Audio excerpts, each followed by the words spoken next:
Praktikum selanjutnya adalah praktikum mengenai ekosistem.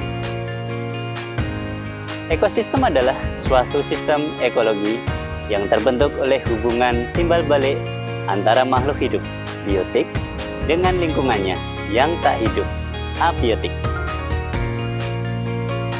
Komponen biotik meliputi semua organisme hidup seperti tumbuhan, hewan, mikroorganisme, dan jamur. Komponen abiotik meliputi faktor-faktor non-hidup seperti air, tanah, udara, cahaya matahari, suhu, dan mineral. Di sini saya akan menjelaskan jenis-jenis ekosistem. Yang pertama, ekosistem alami, ekosistem buatan, ekosistem darat, ekosistem perairan. Nah, ekosistem alami sendiri adalah terbentuk tanpa campur tangan manusia.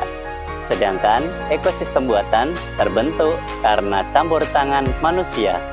Nah, ekosistem darat yaitu terletak di darat dan perairan yaitu terletak perairan. Nah, contoh-contoh ekosistem sendiri yaitu ekosistem alam ada hutan, padang rumput, danau. Kemudian untuk ekosistem buatan seperti sawah, ladang, kebun.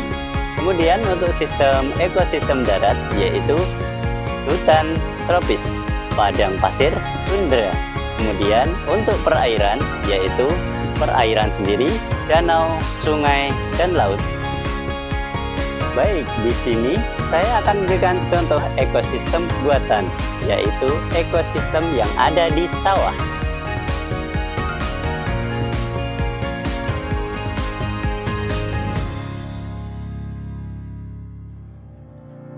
Ekosistem sawah, suatu sistem ekologi buatan yang kompleks, dirancang dan dikelola oleh manusia untuk menghasilkan padi. Ekosistem ini melibatkan berbagai komponen biotik dan abiotik. Komponen biotik, produsen padi, tanaman utama yang dibudidayakan di sawah. Padi menghasilkan makanan melalui fotosintesis. Konsumen tingkat 1, herbivora, pemakan tumbuhan, contohnya belalang.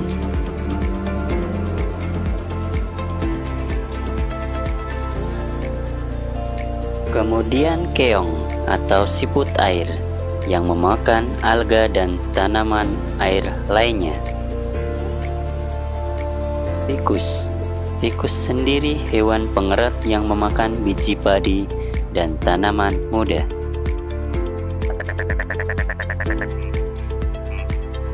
Karnivora, yang termasuk hewan karnivora adalah katak, ular. Katak sendiri memakan belalang dan ular memakan tikus.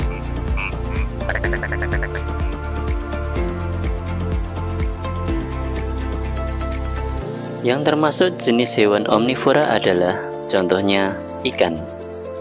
Beberapa jenis ikan seperti ikan lele, ikan gabus, dan lain-lainnya.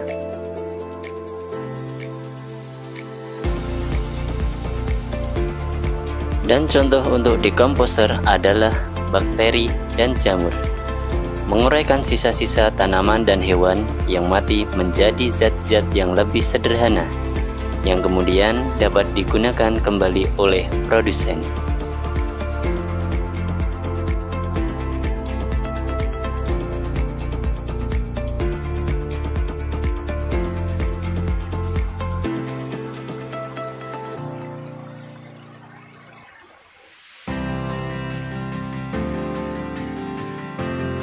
Komponen abiotik, air, sebagai kehidupan bagi seluruh organisme di sawah, berfungsi sebagai media pertumbuhan bagi padi dan organisme air lainnya, mempengaruhi suhu dan kelembaban di lingkungan sawah.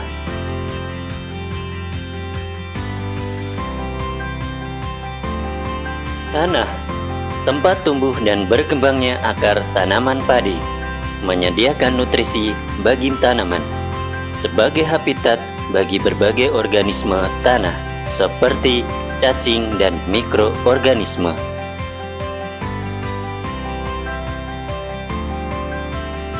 Sinar matahari, sumber energi utama bagi fotosintesis, mempengaruhi suhu dan kelembapan di lingkungan sawah.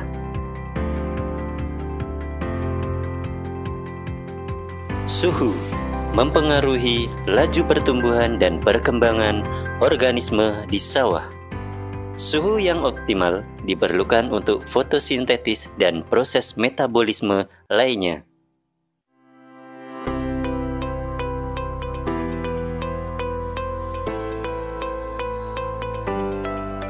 Kesimpulan ekosistem sawah adalah sistem yang kompleks dan dinamis, di mana berbagai komponen biotik dan abiotik berinteraksi satu sama lainnya. Pemahaman yang baik tentang ekosistem sawah sangat penting untuk pengelolaan pertanian yang berkelanjutan dan pelestarian lingkungan.